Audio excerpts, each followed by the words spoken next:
Following another disappointing loss here on Saturday, South Carolina head coach Shane Beamer was very adamant about the fact that he felt he was not getting the most out of his team right now. He refrained from saying we, but rather he said I 3 times as he harped on the fact that he felt he was not doing his best job getting the most out of his group in what's been a rough last few weeks for his program. And you can definitely tell that there are definitely some frustrations that are boiling over after Carolina suffered a 26-7 loss to number 14 Oklahoma here at Williams-Brice Stadium. And overall, that's the buzzword of the day. Just frustrating, I think, is the best way to sum up how the fan base feels, how the team feels, and just everyone in general. It's not necessarily a good time.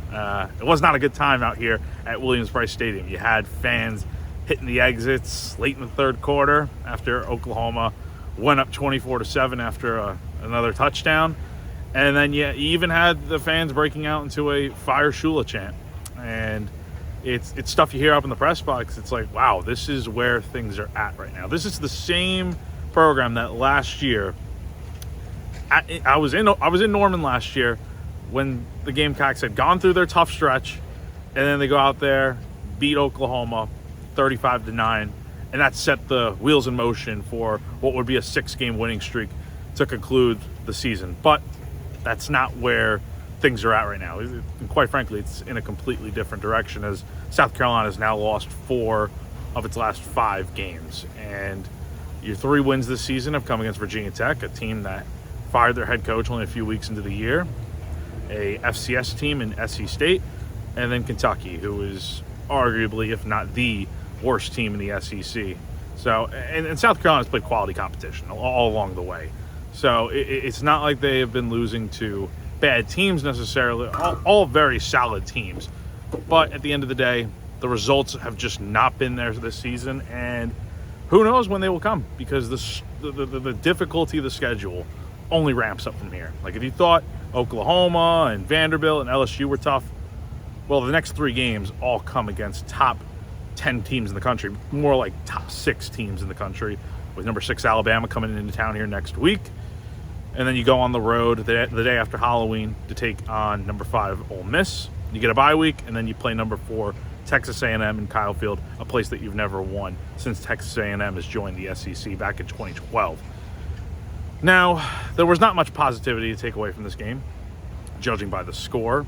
The penalties were limited. I think that is something that does need to be noted. Only 4 penalties in this game, and the first one didn't come until midway through the third quarter. But besides that, there wasn't much to really write home about in this game. I mean, honestly, from the first drive of the game, offensively, you let Oklahoma march down the field. They convert on a few big third downs, and then you punch right back. South Carolina is in the red zone after a 36-yard run by Rasul Faison to get inside the 10-yard line, and you march down to the goal line area. You run the ball 3 straight times with Rasul Faison. Don't get much. I know some people have been critical of the fact that South Carolina elected not to kick a field goal in that situation just to get some points.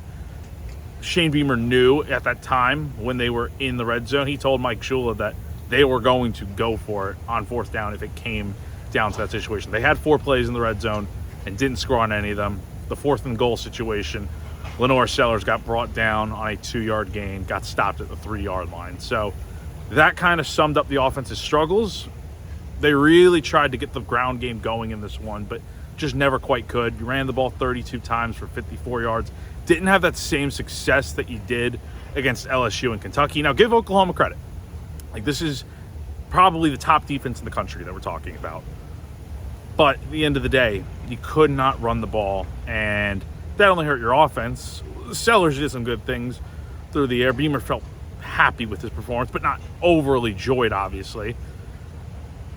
But he got hit a lot. He got sacked 6 times in this game, and the offensive line play hasn't really improved too much, even with a coaching change with Sean Elliott taking over. The energy felt better, and again, the penalties were down, but the issues are still so prevalent on offense.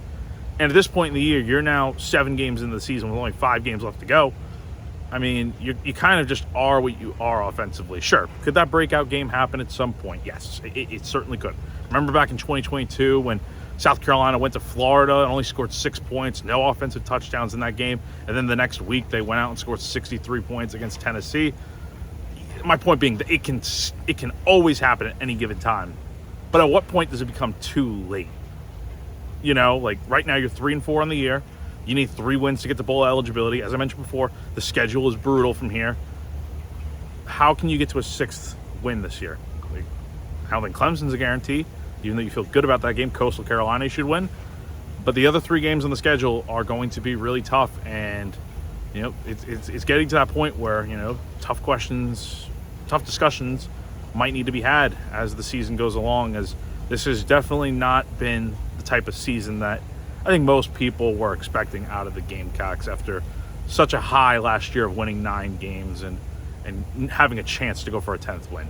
But you move on, and the Gamecocks will be back in action on Saturday, October 25th, as they get set for a homecoming date with number 6 Alabama. Kickoff will be at 3:30 p.m. on ABC, and I'll be right back here providing all live coverage and updates for you guys. So appreciate you guys following along as always throughout this season thus far. Once again, South Carolina suffers a 26-7 loss to the Oklahoma Sooners here on Saturday afternoon at Williams-Brice Stadium. For GamecockCentral.com, I'm Jack Veltri.